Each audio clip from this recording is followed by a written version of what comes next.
টানা বৃষ্টি ও পাহাড়ি ঢলে সিলেটে বন্যা পরিস্থিতির অবনতি, দুর্ভোগ চরমে।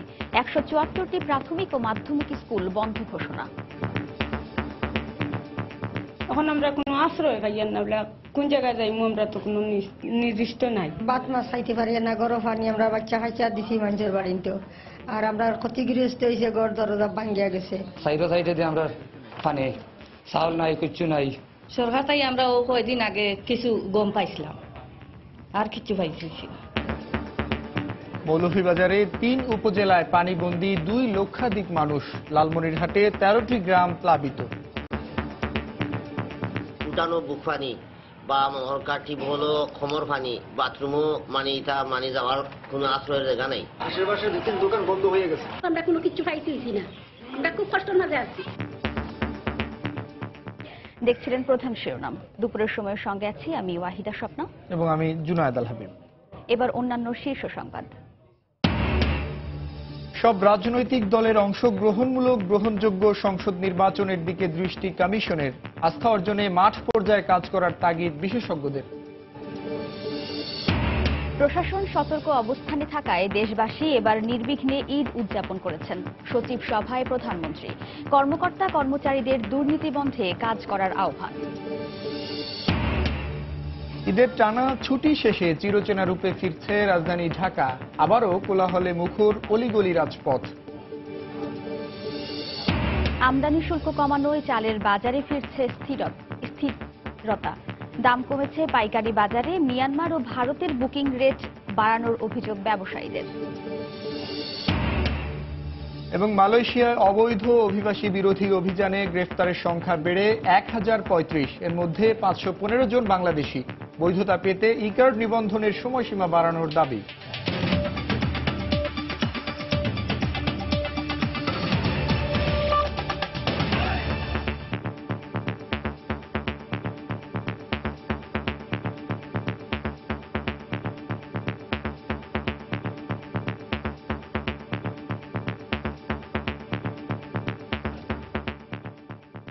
সিলেটে কয়েকদিনের টানা বৃষ্টি ও পাহাড়ি ঢলে বন্যা পরিস্থিতির অবনতি হয়েছে।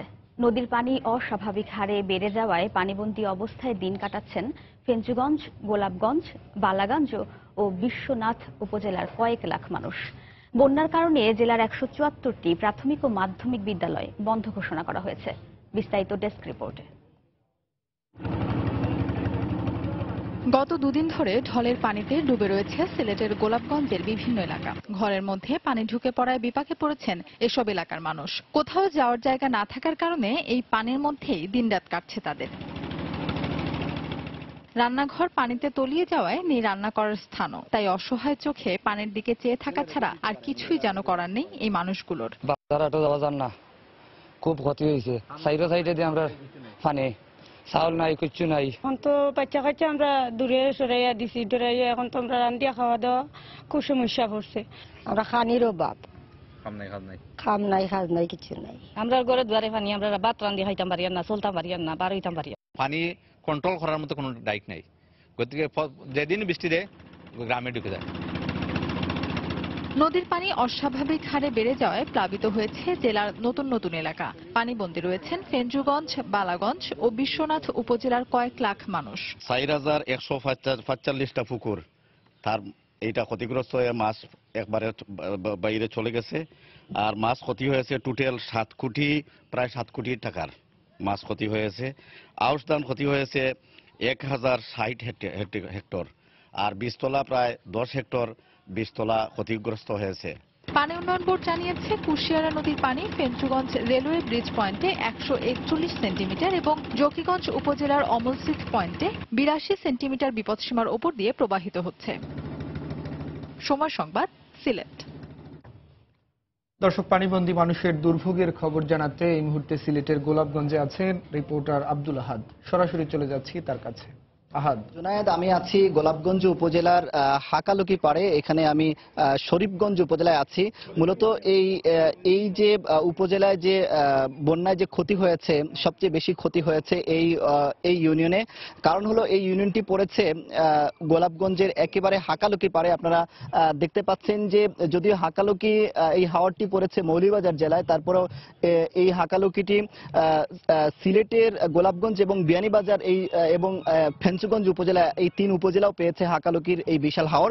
এবং আমি বলেছিলাম এর আগের সংবাদেও যে গত এক সপ্তাহ আগে হঠাৎ করে হাকালুকি হাওর পানিতে ভরে যায় এবং কুশিয়ারা নদীও পানিতে ভরে যায়। এরপরেই মূলত এই এলাকার বাসাবাড়ি সর্বত্র পানিতে নিমজ্জিত হয়ে যায়। আপনারা দেখতে পাচ্ছেন যে এই এলাকার সবগুলো বাড়ি এখন পানির নিচে। গত 6 দিন ধরে এই অবস্থা। এবং আমি মানুষের সাথে কথা বলেছি, তারা বলছে তারা এখন বাড়ির থেকে বের হতে পারছে না, তারা শুধুমাত্র নৌকাতে করে বের হতে পারছে এবং এখনো পর্যাপ্ত খাদ্য সহায়তা তারা পাচ্ছে না, এমনটি তারা অভিযোগ করেছে। আমাদের সাথে আছেন এই ইউনিয়ন পরিষদ চেয়ারম্যান আছেন, আমি তার সাথে কথা বলবো। কি পরিমাণ সহায়তা আপনারা দিয়েছেন? আমরা এই পর্যন্ত সরকার থেকে যে বরাদ্দ আমরা পেয়েছি, আমাদের ইউনিয়নের প্রায় 5000 মানুষ পানিবন্দী। এখন পর্যন্ত আমরা প্রায় 1500 মানুষকে আমরা এই সরকারের মাধ্যমে আমরা যে সহায়তা দিয়েছি সেটা এই মানুষের তুলনায় এটা অত্যন্ত নগণ্য। আমরা আরো এই ইউনিয়নের মানুষের জন্য আরো আমরা সাহায্য সহযোগিতা ত্রাণ আমরা চাই। ধন্যবাদ আপনাকে। জুনায়েদ, আপনাকে আমি একটি বিষয় বলে রাখি যে গত 2 মাস আগে আপনারা জানেন যে সিলেটে আগাম বন্যা হয়েছিল এবং সেই বন্যায় বোরো ফসল ক্ষতিগ্রস্ত হয়। কিন্তু এই বন্যায়ও আমরা কথা বলেছিলাম কিছুক্ষণ আগে সিলেটের কৃষি সম্প্রসারণ অধিদপ্তরের সাথে, তারা বলেছে সিলেট জেলায় প্রায় 3000 হেক্টরের বেশি আউশ ফসল ক্ষতিগ্রস্ত হয়েছে এবং এই উপজেলায় ক্ষতি হয়েছে 1060 হেক্টর জমির ফসল। এছাড়া 4000-এরও বেশি পুকুর এবং যে ফিশারি যেগুলো আছে, মাছ চাষ করা হয়, সেগুলো ক্ষতি হয়েছে এবং সেই মাছের ক্ষতির পরিমাণ 7 কোটি টাকারও বেশি। আসলে এমন অবস্থায় এই উপজেলার মানুষ দিন যাপন করছে। হাবিব। দর্শক, টানা বৃষ্টি আর পাহাড়ি ঢলে বন্যা পরিস্থিতির অবনতি হয়েছে সিলেটের গোলাপগঞ্জ থেকে সে খবর জানাচ্ছিলেন আমাদের সহকর্মী আব্দুল আহাদ। এদিকে পাহাড়ি ঢল ও ভারী বর্ষণে মৌলভীবাজারের হাকালুকি হাওরের পানি অস্বাভাবিকভাবে বেড়েছে। এতে বাড়িঘর, রাস্তাঘাট ও শিক্ষা প্রতিষ্ঠানে পানি উঠে পড়ায় মানবেতর জীবনযাপন করছেন কুলাউড়া, জুড়ি ও বড়লেখা উপজেলার 2 লক্ষাধিক মানুষ। বন্যা দুর্গত এলাকায় সরকারি ত্রাণ সহায়তা পৌঁছায়নি বলে অভিযোগ সেখানকার বাসিন্দাদের। মৌলভীবাজার থেকে শাহ ওয়ালিদুর রহমানের পাঠানো তথ্য ছবি নিয়ে ডেস্ক রিপোর্ট। উত্তর কুলাউড়া উচ্চ বিদ্যালয় ছুটির দিন ছাড়া বছরের অন্যান্য সময় বিদ্যালয়টিতে শিক্ষার্থীদের পদচারণায় মুখর থাকলেও এখন তার উল্টো চিত্র। স্কুল ভবনে হাওরের পানি ঢুকে পড়ায় বন্ধ রয়েছে সব ধরনের ক্লাস পরীক্ষা। শুধু এই স্কুল ভবনটিই নয়, পানিতে তলিয়ে গেছে কুলাউড়া, জুড়ি ও বড়লেখা উপজেলার রাস্তাঘাট সহ বেশ কিছু ব্যবসা প্রতিষ্ঠান। এতে পানিবন্দী হয়ে চরম দুর্ভোগ পোহাচ্ছেন বন্যা দুর্গতরা। উঠানো বুক পানি বা কাঠি হলো খমর পানি, বাথরুমও মানে যাওয়ার কোনো আশ্রয়ের জায়গা নাই। বাসার সামনে পানি, আমরা যাতায়াত করতে পারছি না। ব্যবসা প্রতিষ্ঠান খুব খারাপ, দোকানে যে 2 দিনের বন্ধ করে দিল, আশেপাশে 2-3 দোকান বন্ধ হয়ে গেছে। ব্যবসা বাণিজ্য করতে পারতেছি না, আমরা সাধারণ মানুষ, চলা আমাদের জন্য খুবই কষ্ট। এদিকে বন্যা দুর্গতদের অনেকেই সরকারি ত্রাণ সুবিধা থেকে বঞ্চিত হচ্ছেন বলে অভিযোগ করেছেন কেউ কেউ। আমরা কোনো কিছু পাইতেছি না, আমরা খুব কষ্ট মাঝে আছি। পানি বাড়ি হয়ে গেল মাঝে যেহেতু মনে করেন কোনো তো সাহায্য আমরা নিয়ার আয়, কিন্তু আমরা তো কিছু পাই না। গভর্নমেন্ট বলেন বা উপচেয়ারম্যান, মেম্বার, কেউর কোনো ধরনের কোনো খেয়াল নাই। তবে ক্ষতিগ্রস্তদের তালিকা তৈরি সহ প্রয়োজনীয় সহযোগিতার আশ্বাস দিলেন উপজেলা প্রশাসনের এই শীর্ষ কর্মকর্তারা। এখন পর্যন্ত যে ত্রাণ সামগ্রী আসছে সরকার থেকে পর্যাপ্ত পরিমাণ, যথেষ্ট পরিমাণ সাহায্য আসছে এবং আমরা সেগুলো বিধি মোতাবেক বন্টন করছি। যে আশ্রয় কেন্দ্র খোলা হয়েছে, আশ্রয় কেন্দ্রগুলোতে আমরা শুকনো খাবার পরিবেশন করছি সংশ্লিষ্ট ইউনিয়ন পরিষদের মাধ্যমে এবং উপজেলা প্রশাসনের উদ্যোগে। সাম্প্রতিক ভারী বর্ষণ আর পাহাড়ি ঢলে মৌলভীবাজারের 3 উপজেলার 20টি ইউনিয়নের 2 লক্ষাধিক মানুষ পানিবন্দী হয়ে পড়েছেন। সময় সংবাদ, মৌলভীবাজার। এদিকে উজান থেকে নেমে আসা পাহাড়ি ঢলে লালমনিরহাটের 4 উপজেলার নদী তীরবর্তী অন্তত 13টি গ্রাম প্লাবিত হয়েছে। ডালিয়া পয়েন্টে তিস্তা নদীর পানি বেড়ে বিপদসীমার 8 সেন্টিমিটার ওপর দিয়ে প্রবাহিত হচ্ছে। এতে লালমনিরহাট সদর, হাতিবান্ধা, কালীগঞ্জ ও আদিতমারি উপজেলার নদী তীরবর্তী অন্তত 13টি গ্রামে পানি ঢুকে তলিয়ে গেছে ঘরবাড়ি ও ফসলি ক্ষেত। এতে বিপাকে পড়েছেন সেখানকার বাসিন্দারা।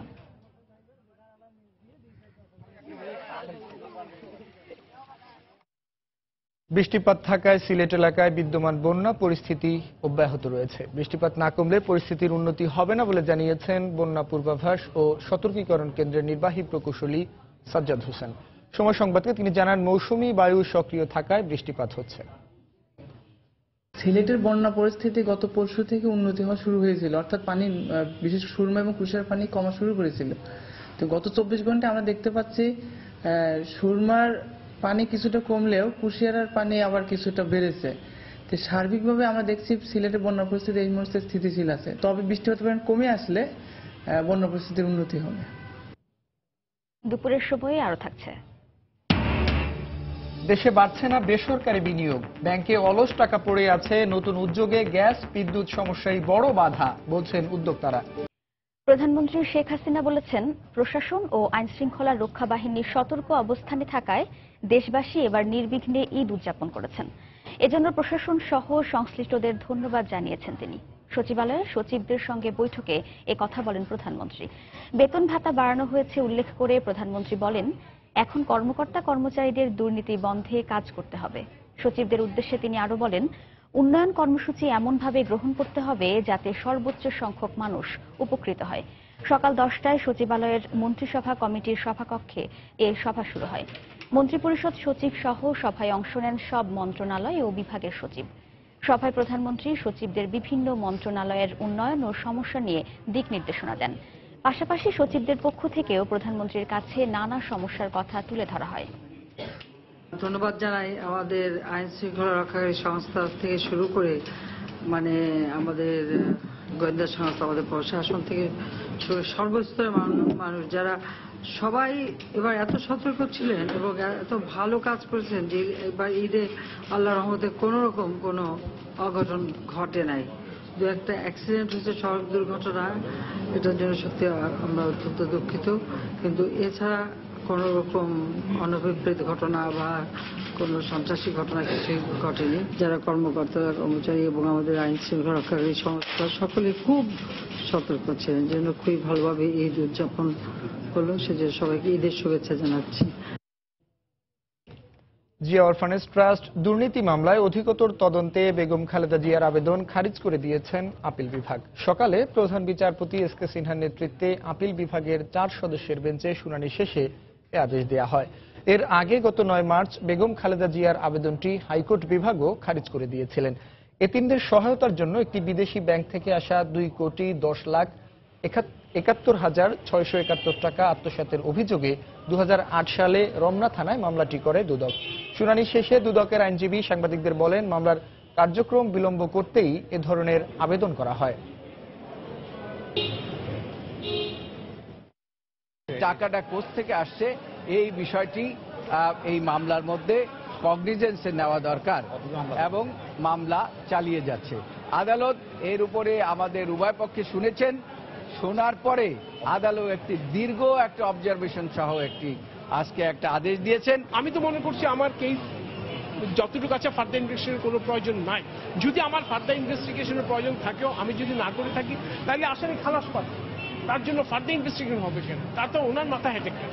আমার কথা হলো, যদি আমার ইনভেস্টিগেশনের ন্যাচার থাকে, আমার এভিডেন্সে যদি গাফিলতি থাকে, সেই বেনিফিট আর আসামি পাবে এবং সে খালাস পাবে।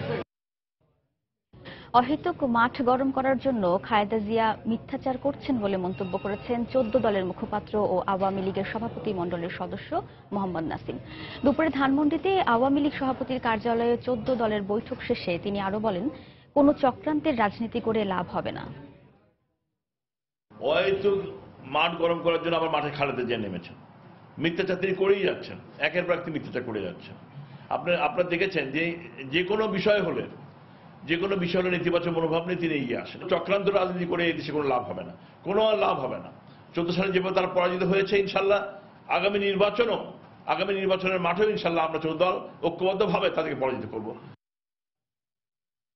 নির্বাচনকালীন সরকার নয়, বরং সব রাজনৈতিক দলের অংশগ্রহণমূলক একটি গ্রহণযোগ্য নির্বাচনের দিকে দৃষ্টি কমিশনের। সেক্ষেত্রে রাজনৈতিক দলগুলোর সঙ্গে সংলাপ আর সংসদ নির্বাচনের আগে সাধারণ মানুষের আস্থা অর্জনই কমিশনের মূল লক্ষ্য। সময় সংবাদকে দেওয়া সাক্ষাৎকারে এমনটাই জানিয়েছেন নির্বাচন কমিশনার রফিকুল ইসলাম। আর বিশ্লেষকরা বলছেন শুধু আশ্বাসই নয়, মাঠ পর্যায়ে তার প্রয়োগ হতে পারে আস্থা অর্জনের উপায়। রাশেদ লিমনের রিপোর্ট। একাদশ সংসদ নির্বাচনকে সামনে রেখে কমিশন ঘোষিত রোডম্যাপ অনুসারে চলতি মাসে রাজনৈতিক দল আর অংশীদারদের সঙ্গে সংলাপে বসছে নির্বাচন কমিশন। নির্বাচন কমিশন বলছে আলোচনায় সমান গুরুত্ব পাবে নিবন্ধিত সব রাজনৈতিক দল, পাশাপাশি আমলে নেওয়া হবে সুশীল সমাজের মতামত। ওনাদের কাছ থেকে একটা ওভারঅল হলিস্টিক ভিউ আমরা পাবো। অন্য অন্য গ্রুপের সঙ্গে কথা বলতে যাব, তখন হচ্ছে তারা তাদের দৃষ্টিকোণ থেকে কথাবার্তা বলবেন। তখন আমরা দৃষ্টিকোণের সঙ্গে হলিস্টিক ভিউর সঙ্গে দৃষ্টিকোণগুলোকে সমন্বিত করে তখন আমাদের জন্য সহজ হবে। এই নির্বাচন কমিশনার বলছেন নির্বাচনকালীন সরকার নিয়ে ভাবছে না কমিশন, আপাতত সাধারণ ভোটার আর রাজনৈতিক দলের আস্থা অর্জনেই গুরুত্ব দিচ্ছেন তারা। যেই থাকুক না কেন প্রত্যেকটা সরকারি হচ্ছে নির্বাচন কমিশনকে সহায়তা করতে বাধ্য থাকবে। একেবারে আইনানুগ একটা নির্বাচন অনুষ্ঠানের মাধ্যমে জনগণের আস্থা যদি ফিরে আসে নির্বাচন পদ্ধতির উপর, নির্বাচনের উপরে, তাহলে পরে হচ্ছে আসলে আলটিমেটলি সবারই আস্থা ফিরে আসবে। বিশেষজ্ঞরা বলছেন সংলাপ হতে হবে সুনির্দিষ্ট ইস্যুতে।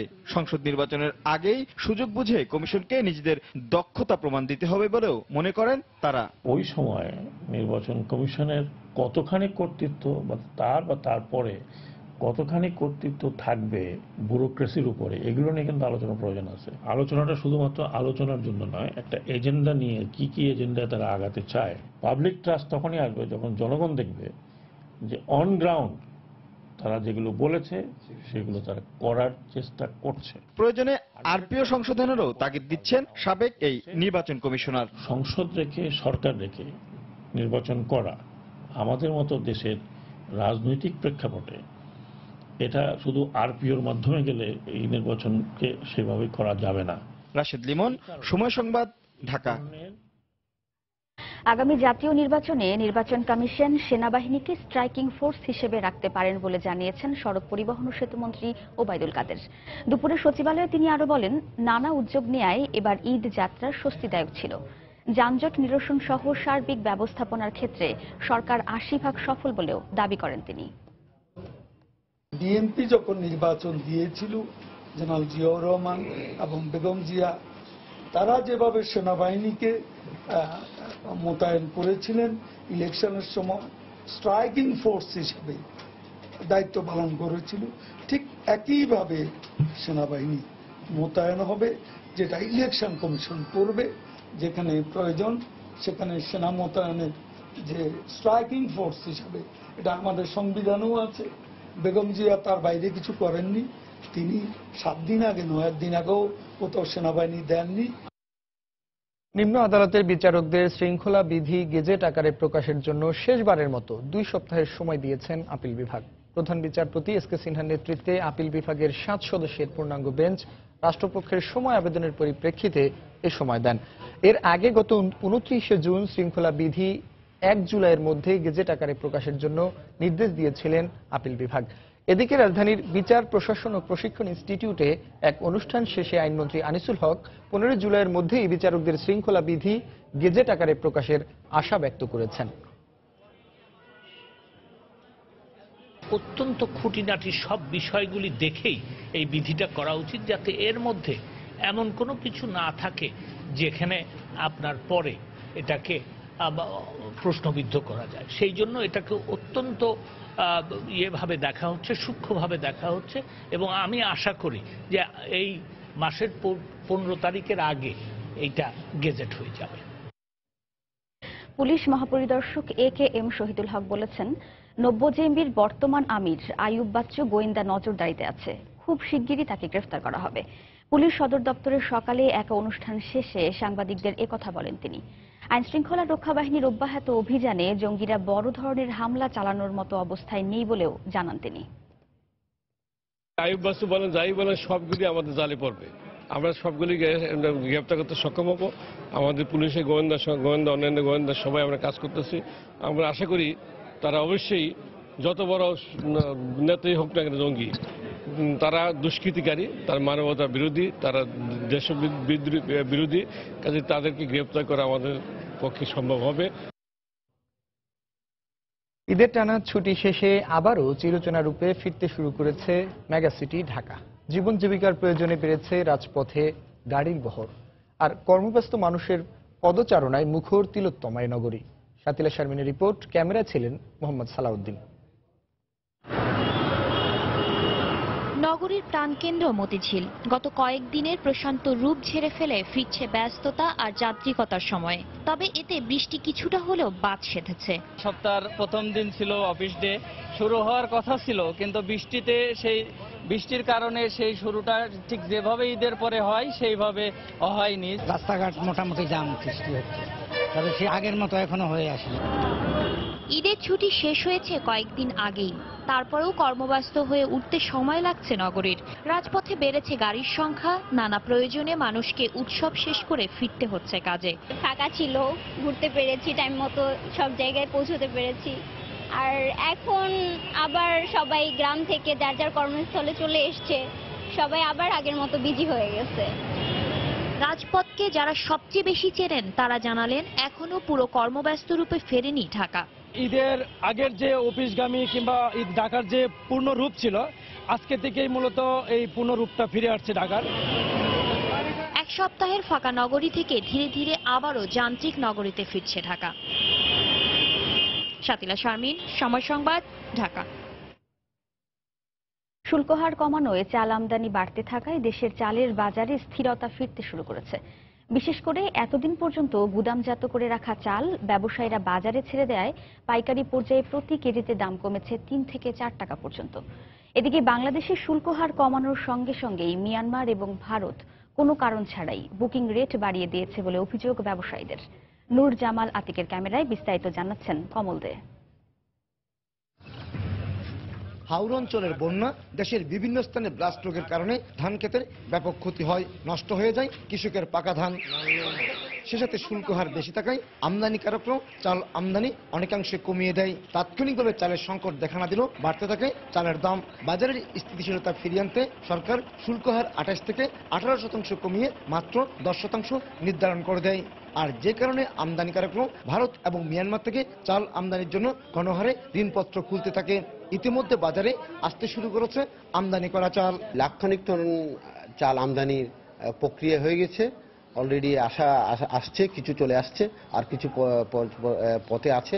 এই সমস্ত মাল যদি বাজারে এসে পৌঁছে অবশ্যই বাজার নিয়ন্ত্রণে আসবে। শুল্ক হার কমিয়ে দেওয়ার প্রভাব পড়তে শুরু করেছে দেশের পাইকারি বাজার এবং মোকামগুলোতে। দেশের বিভিন্ন মোকামে মজুদ চাল ব্যবসায়ীরা বাজারে ছেড়ে দিতে শুরু করেছে। ঈদের পর চট্টগ্রামের সবচেয়ে বড় চালের বাজার চাকতের প্রতিটি গুদাম চালে পরিপূর্ণ রয়েছে। প্রতিদিনের ট্রাকে করে আসছে নতুন চালের চালান। পাইকারি পর্যায়ে বর্তমানে প্রতি কেজি চালের দাম কমেছে 3 থেকে 4 টাকা। বাড়তি যখন ছিল অনেকে গুদামজাত করেছিল, এখন সরকারের যেহেতু ভ্যাট কমানোর কারণে এখন অনেকটা কমে আসছে। এই শুল্কটা কমানোর দিক থেকে আরো কিছুটা এটা মানুষের মধ্যে একটা আশ্বাস হচ্ছে যে চালের বাজারটা কমবে, এটা শিওর। তবে ব্যবসায়ীদের অভিযোগ, চাল নিয়ে কারসাজি এখনো বন্ধ হয়নি। বিশেষ করে বাংলাদেশে শুল্ক হার কমানোর সাথে সাথে চাল রপ্তানিকারক দেশ মিয়ানমার এবং ভারতের ব্যবসায়ীরা কোনো কারণ ছাড়াই বুকিং রেট বাড়িয়ে দিয়েছে। মিয়ানমার প্রতি মেট্রিক টন চালে $25 থেকে $30 এবং ভারত $40 থেকে $50 পর্যন্ত বাড়িয়ে দিয়েছে। বাংলাদেশের শুল্ক হার প্রত্যাহার করার সাথে সাথে ওরা সেল অফ করে রাখছে। এই অফ করার পর তারা কিন্তু স্বাভাবিকভাবে প্রাইস পর্যন্ত ঠিকমতো দিচ্ছে না। এখনো সরকারের পর্যায়ে ইন্ডিয়া সরকারের সাথে একটু কথা বলে আলোচনার মাধ্যমে যাতে বাজারটা স্বাভাবিক গতিতে রাখে। চট্টগ্রামে প্রতিদিন 2000 মেট্রিক টনের বেশি চালের চাহিদা রয়েছে। মূলত চট্টগ্রাম অঞ্চলে তেমন ধানের উৎপাদন না হয় ভারত ও মিয়ানমার থেকে আমদানির পাশাপাশি দেশের বিভিন্ন স্থানের মোকাম থেকে চাল সংগ্রহ করেন এখানকার ব্যবসায়ীরা।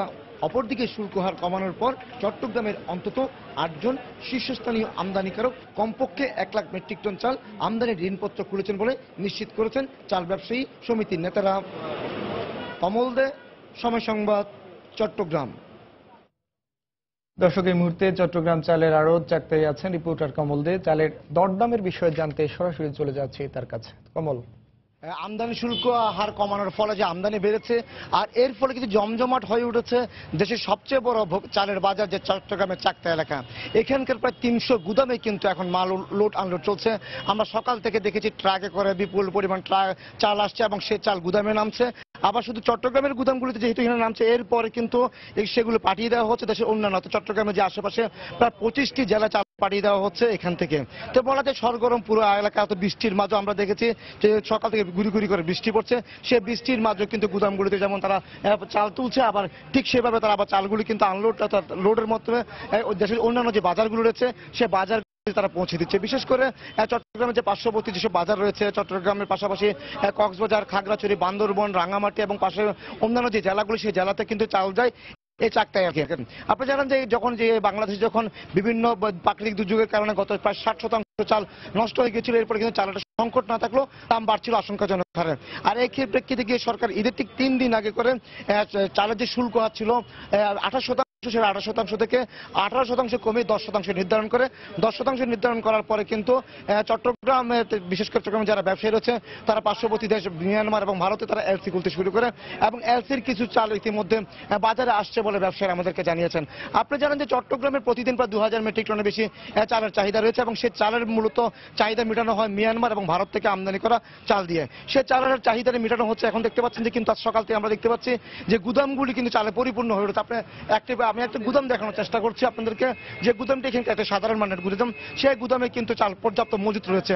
অর্থাৎ যে সংকটের কথা বলা হচ্ছিল বারবার, এই ব্যবসায়ীরা বলছেন চালের বর্তমানে কোনো সংকট নেই, পর্যাপ্ত পরিমাণ মজুত রয়েছে এবং পাইপলাইনও প্রচুর পরিমাণে চাল আমদানির মতো রয়েছে। অর্থাৎ আমদানি পর্যায়ে যে পরিমাণ চাল রয়েছে তার চেয়ে বেশি চাল রয়েছে পাইপলাইন এবং বলা হচ্ছে আগামী হয়তো কয়েকদিনের মধ্যে আরও চাল এসে গুদামগুলিতে উঠবে এবং গুদাম থেকে পাশাপাশি যে অন্যান্য যে বাজারগুলো রয়েছে সে বাজারও সমান তালে কিন্তু চাল সরবরাহ করা হচ্ছে। তো ব্যবসায়ীরা আশ্বস্ত বলছেন যে যেহেতু সরকার তাদের কথা শুনে যে শুল্ক হার কমিয়ে দিয়েছে, শুল্ক হার কমিয়ে দেওয়ার ফলে মূলত চালের যে আমদানি যে হার ছিল সেই আমদানির পরিমাণটা বেড়েছে এবং সেই আমদানির পরিমাণ বাড়ার ফলে কিন্তু যে চালের যে সংকটের কথা বলা হচ্ছিল বারবার যে একটা কৃত্রিম সংকট সৃষ্টির মাধ্যমে সেটাও কিন্তু কেটে গেছে। কারণ ব্যবসায়ীরা বলছেন তারা হয়তো চাল মজুত রেখেছিলেন কিন্তু যেহেতু এখন শুল্ক হার কমিয়ে দেওয়া হয়েছে চালের দাম আরো কমে যাবে, এর ফলে ব্যবসায়ীরা তাদের যে মজুতকৃত চালও কিন্তু বাজারে ছেড়ে দিচ্ছে। তো জুনায়েদ, এখন পর্যন্ত আমার কাছে ছিল দেশের সবচেয়ে বড় পাইকারি চালের বাজার চট্টগ্রামের চাকতায় থেকে চালের মূল্য যে দর পতন ঘুরতে দর নামছে তার সর্বশেষ। দর্শক, আমদানির শুল্ক হার কমানোয় কমতে শুরু করেছে চালের দাম। আর সে বিষয়ে খবর জানাতে চট্টগ্রামের চালের চাকতাই থেকে সরাসরি যোগ দিয়েছিলেন আমাদের সহকর্মী কমল দে। দুপুরের সময় আরো থাকছে। পূর্ব লন্ডনে এক বাংলাদেশি নারী ও শিশুর উপর হামলাকারী আটক, বাঙালি কমিউনিটিতে আতঙ্ক। দেশে বাড়ছে না বেসরকারি বিনিয়োগ, ব্যাংকগুলোতে পড়ে আছে প্রচুর অলস টাকা। এতে অনেক উচ্চাশায় প্রবৃদ্ধি হয়ে পড়ছে শুধুই ভোগ ব্যয় কেন্দ্রিক। চলমান পরিস্থিতিকে টেকসই অর্থনৈতিক প্রবৃদ্ধি অর্জনের ক্ষেত্রে বড় বাধা হিসেবে দেখছেন অর্থনীতিবিদরা। তবে যে কোনো নতুন উদ্যোগের শুরুতে গ্যাস বিদ্যুৎ সমস্যার পাশাপাশি আমলাতান্ত্রিক জটিলতা পোহাতে হয় বলে দাবি ব্যবসায়ীদের। জুবাইর ফয়সালের রিপোর্ট। টেকসই প্রবৃদ্ধি আর অর্থনীতির ধারাবাহিক পথ চলা স্বাভাবিক রাখতে সব দেশেরই প্রয়োজন পড়ে অভ্যন্তরীণ বিনিয়োগ বৃদ্ধির। ব্যতিক্রম নয় বাংলাদেশও। বিনিয়োগ বাড়াতে নানা পরিকল্পনা আর রূপরেখা আঁকছে সরকার, কিন্তু শেষ 5 বছর ধরেই দেশের মোট বিনিয়োগ এখনো থমকে আছে জিডিপির 28-29%। গত 4 বছরে জিডিপি প্রবৃদ্ধি কখনোই নামেনি 6% নিচে, কিন্তু বেসরকারি বিনিয়োগ বেড়েছে গড়ে মাত্র 0.25%। 2010-11 অর্থ বছরে দেশে ব্যক্তি খাতের বিনিয়োগ ছিল 22.14%। 6 বছর পর তা দাঁড়িয়েছে 23%। সংখ্যার হিসেবেই পরিষ্কার কতটা নাজুক ব্যক্তি খাতের বিনিয়োগ পরিস্থিতি। অথচ এই মুহূর্তে দেশের ব্যাংকগুলোতে অলস পড়ে আছে প্রায় 3 লাখ কোটি টাকা। নতুন বিনিয়োগ না আসার পেছনে ব্যাংক ঋণে উচ্চ সুদের হার, জ্বালানি সংযোগ পেতে দীর্ঘসূত্রিতা আর প্রশাসনিক দুর্বলতার মতো কারণগুলোকেই বড় করে দেখছেন ব্যবসায়ীরা। বেসরকারি বিনিয়োগ একটা জায়গায় থমকে আছে, তার কারণ হলো এনার্জির প্রবলেমটা কিন্তু আমরা এখন পর্যন্ত ঠিক মতো অ্যাড্রেস করতে পারছি না। বিদ্যুৎ উৎপাদন আমরা 15,000 মেগাওয়াটে পৌঁছেছি বলছি, কিন্তু সেটা ট্রান্সমিশন অ্যান্ড ডিস্ট্রিবিউশন লাইন আমরা এখনো সেইভাবে ঠিক মতো করতে পারিনি। ব্যাংকের সার্ভিস নিয়ে we are not really very satisfied. দেশে বিনিয়োগ হচ্ছে না, আপনার আইডল মানি দেশে হাজার হাজার কোটি টাকা পড়ে আছে। ছোট ছোট উদ্যোক্তাদের কোনো ব্যবসায়ীদের তাদের অর্থের কোনো যোগান নেই রাষ্ট্র থেকে। আপনার এটা তো আসলে খুব হতাশাজনক একটা বিষয়। অর্থনীতিবিদরা বলছেন প্রবৃদ্ধির স্বার্থে বিনিয়োগ বাড়িয়েছে সরকার, কিন্তু নজর কাটতে পারেনি ব্যক্তি খাতের উদ্যোক্তাদের। এ ধারা চলতে থাকলে টেকসই প্রবৃদ্ধির লক্ষ্য অর্জন চ্যালেঞ্জের মুখে পড়বে বলেও মত তাদের। যতটুকু বিনিয়োগ আমরা পাচ্ছি সেটিও আসলে কাঙ্ক্ষিত মাত্রায় যা দরকার তার থেকে নিচে। কখন থেকে এলএনজি সুবিধাগুলো বিনিয়োগকারীরা পাবেন সেটি নিশ্চিত না। বৈশ্বিক পর্যায়ে এই মুহূর্তে যেহেতু রপ্তানি পরিস্থিতি খুব ভালো না এবং সেটি অন্যান্য দেশের জন্য সত্য, ফলে আমাদের মূল যে সমস্ত শিল্প খাতগুলো রপ্তানিমুখী তারাও যে খুব বড়ভাবে বিনিয়োগ নেওয়ার সিদ্ধান্ত নিতে পারছে সেটিও না। বিবিএস এর শ্রমশক্তি জরিপ বলছে স্থবির বিনিয়োগ পরিস্থিতির কারণে গেল 2 বছরে দেশে নতুন কর্মসংস্থান হয়েছে মাত্র 16 লাখ মানুষের, অথচ এর আগের 1 দশকে প্রতি বছর গড়ে 13 লাখ মানুষ পেয়েছে নতুন কর্মসংস্থান। জুবায়ের ফয়সাল, সময় সংবাদ, ঢাকা। রাজধানীতে ছাদে বাগান করা বাধ্যতামূলক করতে চায় রাজউক। নগরবাসী ও পরিবেশবিদরা এই উদ্যোগকে স্বাগত জানালেও বাস্তবতা যাচাই না করে ঢালাওভাবে পদক্ষেপ না নেওয়ার আহ্বান তাদের। এক্ষেত্রে ছাদের সক্ষমতা ভবনের মালিক নাকি ভাড়াটিয়ার উপরে দায়িত্ব পড়বে সে ব্যাপারে সুস্পষ্ট নির্দেশনা থাকা দরকার বলে মনে করেন তারা। আর রাজউক বলছে নগর কর্তৃপক্ষ সহ সবার মতামত নিয়েই পূর্ণাঙ্গ সিদ্ধান্ত নেওয়া হবে। মিজানুর রহমান খবিরের রিপোর্ট। রাজধানীর মোহাম্মদপুরের বাসিন্দা সাজেদা বেগম অবসর সময় কাটানোর জন্য বাড়ির ছাদে বাগান করছেন প্রায় 10 বছর ধরে। তিনি জানালেন এ ধরনের বাগানের নানা উপকারিতার কথা। নিজেদের সময় কাটানোর জন্যও ভালো, ফলমূলও সঙ্গে পাওয়া যাচ্ছে, দেখতেও সুন্দর দেখা যাচ্ছে। শৌখিনতার বাইরে ঢাকা শহরে তেমন চোখে পড়ে না ছাদে বাগান কিংবা গাছ লাগানোর দৃশ্য, অথচ আবাসিক, বাণিজ্যিক ও শিল্প প্রতিষ্ঠানের লাখ লাখ ভবনের ছাদ খালি পড়ে আছে এই শহরে। নগরবাসী মনে করেন দূষণের নগরীর পরিবেশ ভালো রাখতে বেশ ভূমিকা রাখতে পারে ছাদ বাগান। যেহেতু একটা পরিকল্পনা রাজুক নিয়েছে, যদি বাধ্যবাধকতামূলক এটা দিয়ে দেয় যে প্রতিটা ভবনে অবশ্যই বাগান করতে হবে, সবুজায়ন করতে হবে, তাহলে আমরা উপকৃত হব। অন্য অংশীদাররা ছাদকে এরভাবে করার মতো দেয় না, স্কোপ দেয় না। বাড়িওয়ালার যে তার মনের মতো আগে বন্ধ বাগান করতে পারে না। পরিবেশবিদরা মনে করেন যৌথ মালিকানা ও বেশি সংখ্যক ভাড়াটিয়া আছে এমন ভবনের ক্ষেত্রে দায়িত্ব বন্টন ও রক্ষণাবেক্ষণের সমস্যা তৈরি হবে। অনেক ভবনের ছাদ বাণিজ্যিক কাজে ব্যবহার করার কারণে সেখানে বাগান করা অনেকটাই অসম্ভব। এছাড়া মাটি, সার ও জনবল সংকট তৈরি হওয়ার আশঙ্কাও রয়েছে। তবে রাজুক বলছে আপাতত পরিকল্পনা পর্যায়ে রয়েছেন তারা। বিল্ডিং এর কোনো ক্ষতি না করে সেই দিকে আমার বিবেচনা করতে হবে। বিল্ডিং এর ছাদটা ওইভাবেই তৈরি করা হয় যেন এখানে ছাদে বাগান করা যায়, এখানে বৃষ্টির পানি ধারণ করা যায়, এখানে সোলারের বসানো যায়। সবকিছু মিলাই একটা আপনার ব্যবস্থাপনা তৈরি করা দরকার। উৎসাহিত করছি যে রুফটপ গার্ডেনের যে বিষয়টা এসছে, ছাদে তারা বাগান করতে পারে এবং আমাদের যে বিধানটি আছে আর কি, আমাদের ইমারত নির্মাণ বিধিমালা যে আছে এটি আপডেট হচ্ছে। আমরা প্রয়োজনে এটির মধ্যে আমরা একটি বাধ্যবাধকতা আমরা রাখা যায় কিনা সেটা আমরা পরীক্ষা করে দেখছি। ইতোপূর্বে ঢাকা সিটি কর্পোরেশন ছাদে বাগান করলে শতকরা 10 ভাগ কর রেয়াতের ঘোষণা দেওয়ার পরও তেমন সাড়া মেলেনি। তাই জনগণকে উদ্বুদ্ধ করতে আরো কার্যকর প্রচারণা ও সুযোগ সৃষ্টির আহ্বান নগরবাসীর। মিজানুর রহমান খবির, সময় সংবাদ, ঢাকা। রাজধানীর লালবাগে একটি ইলেকট্রনিক্স সামগ্রীর দোকানে বিস্ফোরণের ঘটনায় অন্তত 5 জন দগ্ধ হয়েছেন। দগ্ধদের উদ্ধার করে ঢাকা মেডিকেল কলেজ হাসপাতালের বার্ন ইউনিটে ভর্তি করা হয়েছে। প্রত্যক্ষদর্শীরা জানান দুপুর 12:30টার দিকে লালবাগ চৌরাস্তার তবা ইলেকট্রনিক্স নামে একটি দোকানে হঠাৎ করে বিস্ফোরণ ঘটে। এতে আগুন লেগে দোকানে কর্মরত শ্রমিক ও মালিক সহ অন্তত 5 জন দগ্ধ হন। ফায়ার সার্ভিসের একটি ইউনিট ঘটনাস্থলে গিয়ে আগুন নিয়ন্ত্রণে আনে। তবে কি কারণে বিস্ফোরণের ঘটনা তা উদ্ঘাটনে আরও সময় লাগবে বলে জানিয়েছে ফায়ার সার্ভিস। আমি কিসের এখানে আছি, এখানে ভিতরে ধাম ধুম আওয়াজ হইতেছে। আওয়াজের পর আমি ঘুরে চাই গিয়ে আমার মাহাজন দৌড়ে এখানে পড়ে আছে গা, এখানে পড়ে আছে গা। তারপর আমি যখন আসলাম দেখেন 3 জন লোক ওইখানে আগুন লেগে পড়ে গেছে, তারা দৌড় দিচ্ছে। তখন আমি বললাম কি অবস্থা, ওইখানে গ্যাস ভাস্ট হচ্ছে। তারপরে আসলাম, আসার পরে দেখি ওরা 3 জনে এখন কেউ ধরছে না। তারপরে আমি 3 জনকে ওই ঢাকা মেডিকেলে পাঠাই দিচ্ছি। ঈদের টানা 5 দিনের ছুটিতে অন্তত 500 কোটি টাকা আয় করেছেন পর্যটন শহর কক্সবাজারের ব্যবসায়ীরা। বর্ষা মৌসুমে এমন আয়ে পর্যটন ব্যবসায় চাঙ্গা ভাব ফিরেছে বলে মনে করেন তারা। এই অবস্থায় দারুণ খুশি ব্যবসায়ীরা। সুজাউদ্দিন রুবেলের তথ্য, মোহাম্মদ ফরাজের ছবিতে ডেস্ক রিপোর্ট। ঈদের ছুটির সময়ে এমনই সমাগম বিশ্বের দীর্ঘতম সমুদ্র সৈকত কক্সবাজারে। সৈকতের 6টি পয়েন্ট ছিল পর্যটকদের পদচারণায় মুখর। বর্ষা মৌসুমে পর্যটক শূন্যতার আশঙ্কা উড়িয়ে দিয়ে ঈদের ছুটিতে আনন্দ সময় পার করেন ভ্রমণ পিপাসুরা। 4 শতাধিক হোটেল, মোটেল, গেস্ট হাউস ও রিসোর্ট সহ 2 শতাধিক রেস্তোরাঁয় ছিল না কোনো ফাঁকা জায়গা। যথেষ্ট পরিমাণ গেস্ট এসছে আমাদের এখানে, এই পরিমাণ গেস্ট পেয়ে আমরা যথেষ্ট পরিমাণে খুশি আছি। আমরা কিন্তু সন্তুষ্ট আমাদের রেসপন্স দেখে। প্রত্যেকটা বিমানই সোল্ড আউট, আমরা খুব কমই এখন টিকিট দিতে পারতেছি।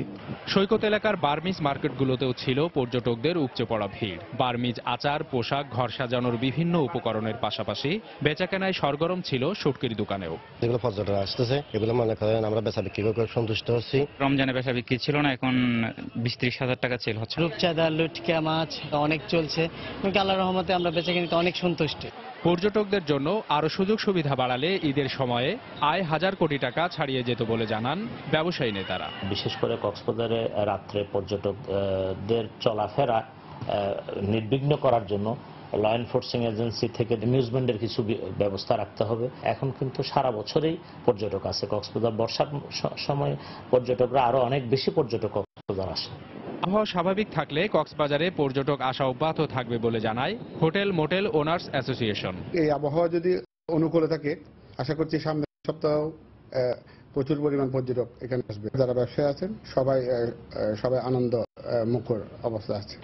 হোটেল মালিকদের দেয়া তথ্য মতে গত বছর ঈদের 5 দিনে বিশ্বের দীর্ঘতম সমুদ্র সৈকত কক্সবাজারে বেড়াতে আসা পর্যটকদের সংখ্যা 3 লাখ থাকলেও এবছর তা 5 লাখ ছাড়িয়েছে। সময় সংবাদ, কক্সবাজার। বর্ষা মৌসুমকে কেন্দ্র করে ঝালকাঠি গ্রামে গ্রামে মাছ ধরার ফাঁদ, চাই বুচনা তৈরির ধুম পড়েছে।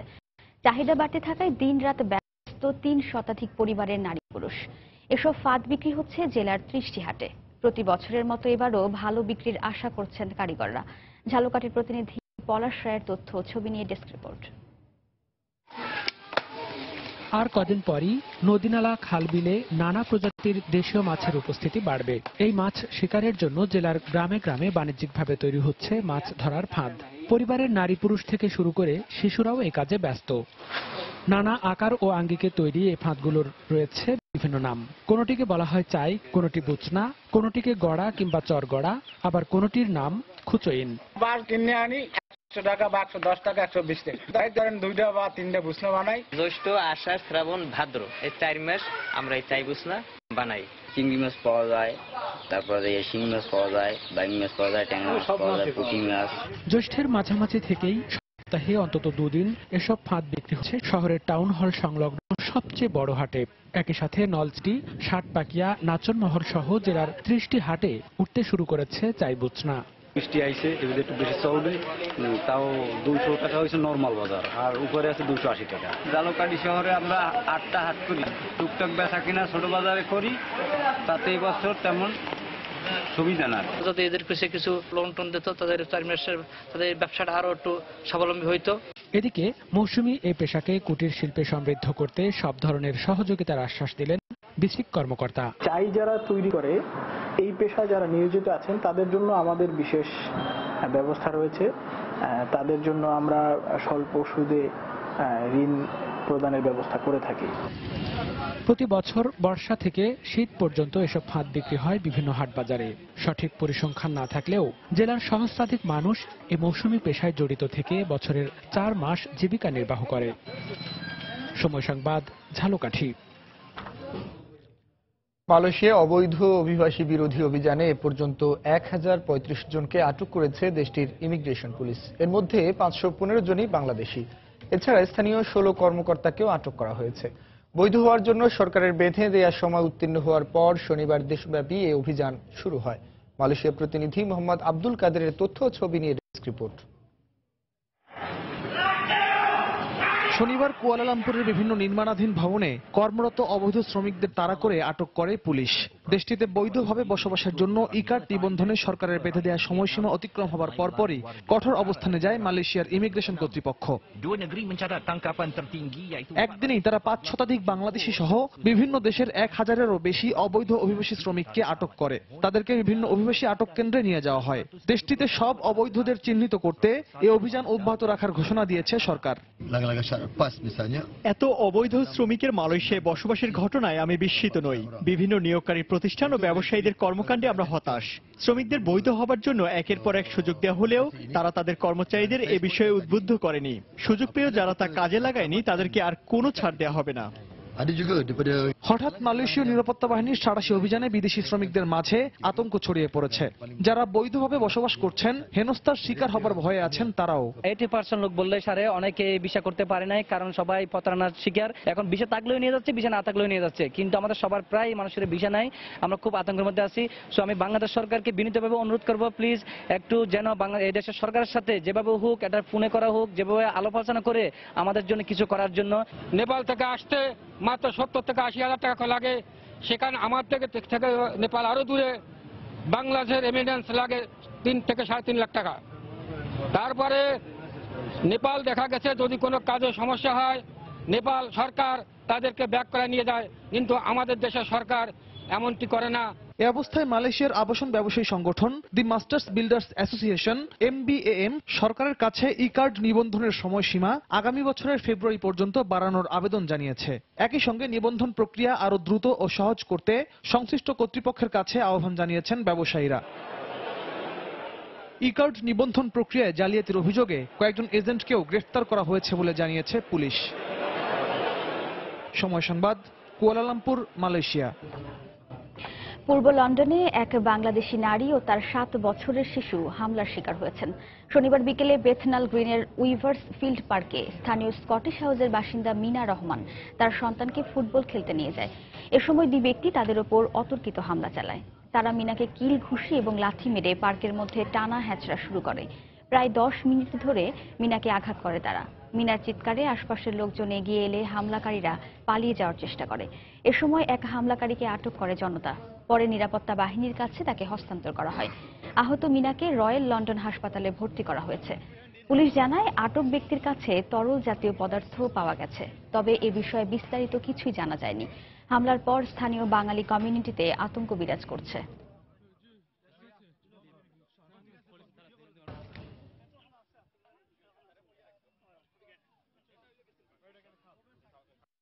To come and take my bag off me, and I moved back. I tried to run away from him, but he still grabbed me. He grabbed my bag, started punching me. He got me on the floor, got on top, and started punching, trying to stamp on my face, kicking me. He's hurt my back quite a bit and my elbow. Weavers field পার্কে এখানে বসা, হঠাৎ দেখি চিল্লাচিল্লি এখানে করছে, লোকজন করছে। 3টা ছেলে ওই মহিলারে আপনার ব্যাগ টানতেছে, মারতেছে। কলকাতার একাডেমি অফ ফাইন আর্টসে সপ্তাহব্যাপী বাংলাদেশি এক তরুণের শিল্পীর চিত্র প্রদর্শনী শুরু হয়েছে। শিল্পকর্মে গ্রাম, নদী, প্রকৃতি এবং শৈশবকে তুলে ধরার চেষ্টা করেছেন সত্যানন্দ। সাতক্ষীরার ছেলে সত্যানন্দ উচ্চতর শিক্ষার জন্য বর্তমানে কলকাতার রবীন্দ্র ভারতী বিশ্ববিদ্যালয়ে অধ্যয়ন করছেন। রঙের সঙ্গে আঠা দিয়ে বালুর ব্যবহারে প্রকৃতির সৌন্দর্যকে তুলে আনার চেষ্টা তরুণ শিল্পী সাতক্ষীরার সত্যানন্দ পাইকের।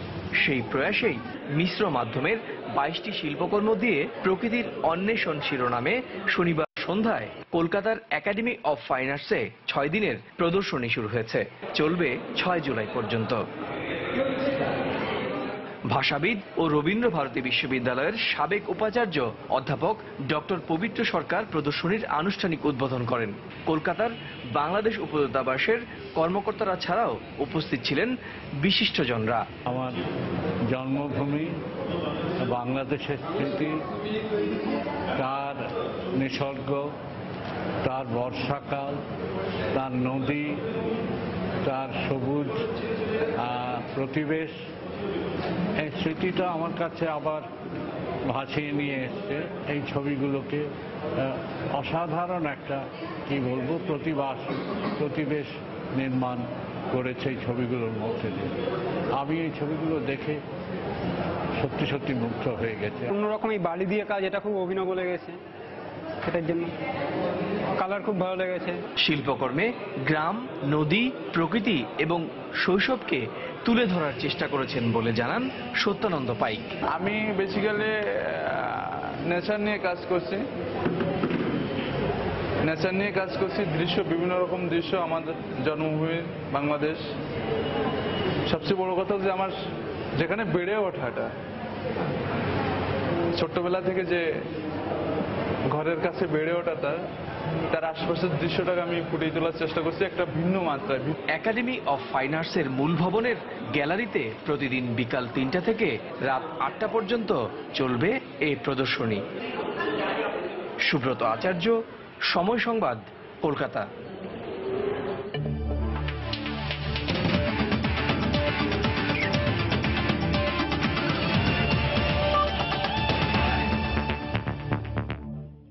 কনফেডারেশনস কাপ ফুটবলের খবর।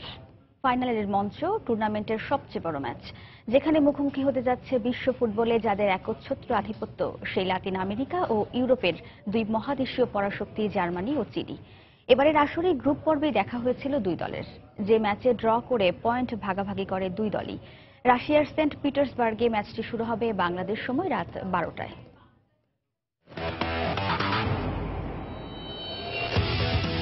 নামে ধারে ভারে অতটা জৌলসময় না হলেও মানের বিচারে কনফেডারেশনস কাপের আসর কিন্তু বিশ্বকাপের চেয়ে কোনো অংশে কম নয়। সেই টুর্নামেন্টেরই 10ম আসরের ফাইনালের মঞ্চ হতে প্রস্তুত রাশিয়ার আগামী বিশ্বকাপের জন্য সবচেয়ে আকর্ষণীয় ভেন্যু হতে যাওয়া সেন্ট পিটারবুর্গ স্টেডিয়াম, যেখানে বর্তমান বিশ্ব চ্যাম্পিয়ন জার্মানির সামনে কোপা আমেরিকার চ্যাম্পিয়ন চিলি। টুর্নামেন্টের গ্রুপ পর্বে যারা একবার সেরে নিয়েছে নিজেদের সাক্ষাৎ পর্ব, নিজেদের শক্তির সাম্যতা প্রমাণ করে অমীমাংসিত ড্র নিয়েই সেবার মাঠ ছেড়েছিল দুদল। পুরনো হিসেব শেষ, এবার নতুন করে ইতিহাস লেখার পালা। নামে জার্মানি হলেও একেবারে আন করা তরুণ ও অনভিজ্ঞ দল নিয়েই পুরো টুর্নামেন্টে ছড়ি ঘুরিয়েছে কোচ জোয়াকিম লোর শিষ্যরা। আসর শুরুর আগে স্কোয়াডের চেহারা দেখে সমালোচকরা হয়তো তাদের গোনাতেই রাখেননি। সেই ডায়মন্ড শাফটরাই প্রমাণ করেছে ড্রাক্সেলার, ওয়ার্নার, গোরেৎজাকা, স্টিন্ডেলরা আগামীর মুলার, লাম কিংবা শোয়ানস্টাইগার হতে প্রস্তুত। কনফেডারেশনস কাপের ইতিহাসে সর্বোচ্চ সাফল্য 2005 সালে তৃতীয় হওয়া। তবে তাদের শোকেসে কিন্তু রয়েছে 3টি ইউরো ও 4টি বিশ্বকাপের শিরোপা। মুস্তাফি, স্টেগানদের এই দলটি ফাইনালের আগে তাই যথেষ্ট আত্মবিশ্বাসী। অন্যদিকে লাতিন আমেরিকার ফুটবল সিংহাসনে বসা চিলিয়ানরা এবার বিশ্ব ফুটবলের মুকুট পড়তে প্রস্তুত। টানা দুবার কোপা আমেরিকার শিরোপা জিতে নিয়ে নিজেদের ফুটবলীয় প্রতিপত্তির জানান ইতোমধ্যেই দিয়ে দিয়েছে তারা। আর এবারের টুর্নামেন্টের বাকি সব ম্যাচ বাদ দিয়ে শুধু সেমিফাইনালের দিকে তাকালেই বোঝা যাবে জার্মানদের প্রতিপক্ষ চিলির শক্তিমত্তা। এক ব্রাভোময় পারফরমেন্স পুরো দলকেই জুগিয়েছে শিরোপা জয়ের আত্মবিশ্বাস। দলের ইনফর্ম তারকা আর্তুরো ভিদাল, ভার্গাস ও অ্যালেক্সিস সানচেজের মতো তারকারাও মাঠের লড়াইয়ের জন্য প্রস্তুত। নিজের সেরা একাদশে কোনো সমস্যা নেই পিৎজির। তবে চিলি সেই স্বপ্নযাত্রায় হিংসে করতে পারে জার্মানদের সঙ্গে তাদের মুখোমুখি লড়াইয়ের পরিসংখ্যান। 8 দেখায় মাত্র 2টি জয় রয়েছে তাদের, যেখানে 5 বারই আবার জুটেছে হারের তিক্ততা। সজল মিত্র, রিচার্ড, সময় সংবাদ। দুপুরের সময় এ পর্যায়ে শীর্ষ সংবাদ জানিয়ে দিচ্ছি আরেকবার। সিলেটে বন্যা পরিস্থিতির অবনতি, 174টি স্কুল বন্ধ ঘোষণা। পাহাড়ি ঢলে মৌলভীবাজারের 3 উপজেলায় পানিবন্দী 2 লক্ষাধিক মানুষ।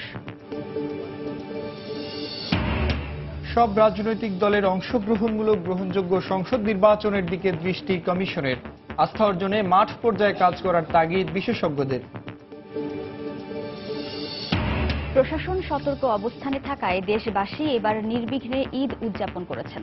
সচিব সভায় প্রধানমন্ত্রী কর্মকর্তা কর্মচারীদের দুর্নীতি বন্ধে কাজ করার আহ্বান। ঈদের টানা ছুটি শেষে চিরচেনা রূপে ফিরছে রাজধানী ঢাকা। আবারও কোলাহলে মুখর অলি-গলি রাজপথ। এবং আমদানি শুল্ক কমানোয় চালের বাজারে ফিরছে স্থিরতা। দাম কমেছে পাইকারি বাজারে। মিয়ানমার ও ভারতের বুকিং রেট বাড়ানোর অভিযোগ ব্যবসায়ীদের। এই ছিল দুপুরের সময়। যে কোনো খবর পেতে ভিজিট করুন সময় নিউজ.টিভি। সঙ্গে থাকুন সময়।